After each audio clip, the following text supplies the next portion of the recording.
اسم تو چی بود؟ بابا اسم من پگی بود. پیگی تو چقدر خوشگلی.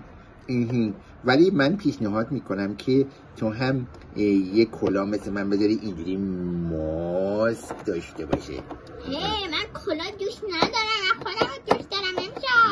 باشه بیا برو سوار ماشینمون بشین. وای ماشینه داره میره. حواست باشه اینا 3 ماشینای ماست. اولی سفید مال منه، دومی مال پیگیه. نه مال منه. اسم چی بود اسمت؟ بلو داگ. اولی مال منه که ماسکوه، دومی بلو داگ، سومی مال براون داگه، چهارمی مال کیه؟ مال پیگیه. مال پیگی خودمونه. پیگی زهرم خوبی چطوری؟ من ماشین ندارم بچه‌ها. خب آخه تو سگ نگهبان خودت دستگاه داری میتونی سوار بشی پرواز کنی. آره دیگه آره. دقیقا. واسه میخوام نریم با ماشین من. پس با ماشین کی بریم؟ تو بگو. ماشین خودت برو دیگه. اوکی.